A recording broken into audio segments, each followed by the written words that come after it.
Hey guys, today we're going to be taking a look at Warcraft logs and seeing what players are actually consuming, because there were comments last video that really got me thinking. A few players mentioned haste potions hadn't really caught on yet, or that they were the only ones in their raids using haste potions. And unfortunately, these are the types of comments that keep me awake at night. So unfortunately, these are the types of videos you guys are going to get. So is this true? Are players not even using haste potions? And I'm not going to make you guys watch the full video to find that out. I'll just tell you right now. Players aren't using haste potions. They're barely using any consumables. But they are using some consumables. And this is matching up with what we're seeing with prices in the auction house. So let's get into it. Why is this important? Why is knowing what players are using right now, and why is that important? Because it gives us an edge by knowing which items have no current demand for them, but might have demand for them in the future. So let's go look at the logs. I do want to mention that I'm only going to be showing 4 logs, but I did look at over 10 and the patterns were repeating. Now the first log we're going to be looking at is a major outlier. This is a guild that advertises themselves as a hardcore speed kill guild. They aren't representative of the average player, so what are they using and what are they not using? And we're going to be taking a look at them because it gives us something to compare to, but they aren't the average player. Now, these statistics aren't 100% accurate because they're likely doing stuff out of combat. If, for example, if the healer pops a mana potion or a dark rune between pulls, we don't get to see this on the log. But it does give us a fairly clear window into what's happening. They used, for starters, every player used an agility and a strength scroll that was relevant for them to use.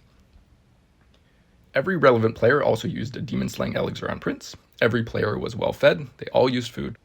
Only 4 flame caps were used by the shaman. Healing power, Dranic wisdom were used on the healer. TBC flask were used on everyone except for flask of supreme power, which was used on some of the mages. There were plenty of goblin sapper charges and super sapper charges used.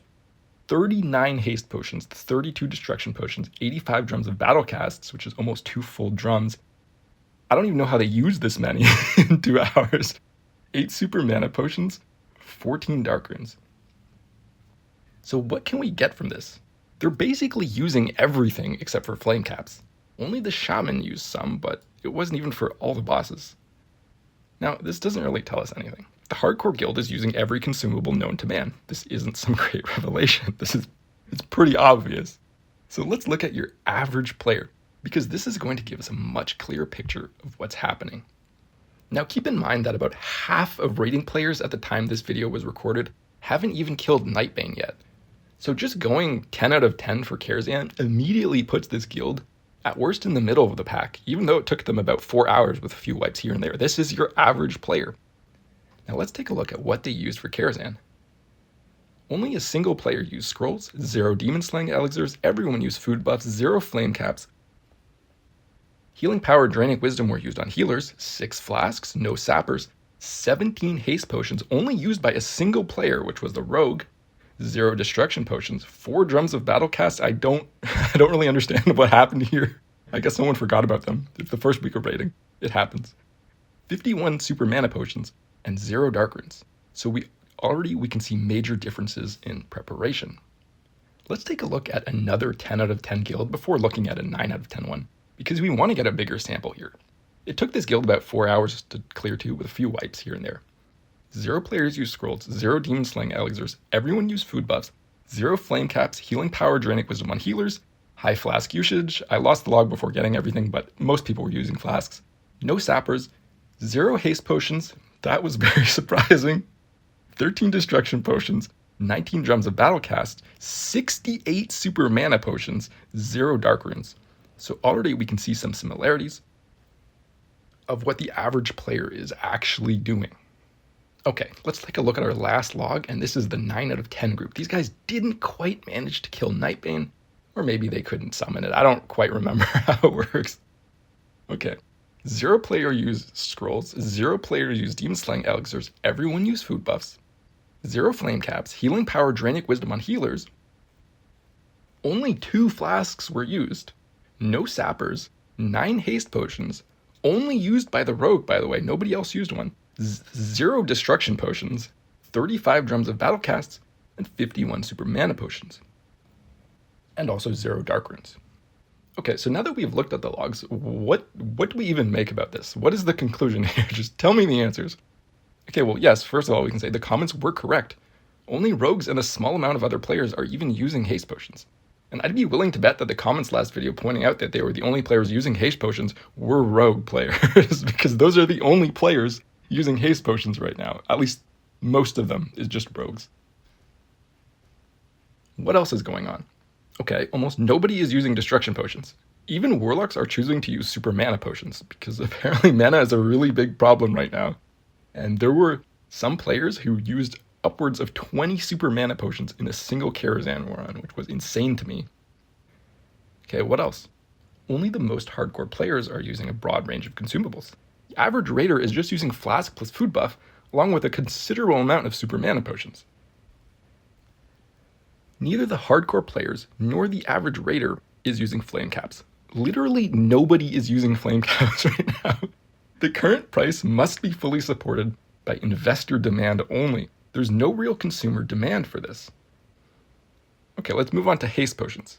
It's mostly rogues that are using haste potions right now.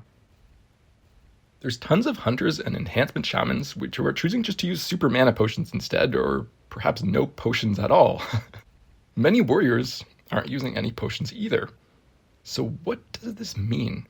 And how does it help you make gold? Well, basically, the demand for consumables, it hasn't hit us yet. It's only hit for flasks, food, and super mana potions, because this is what the average player is using. And we've clearly seen this in the market.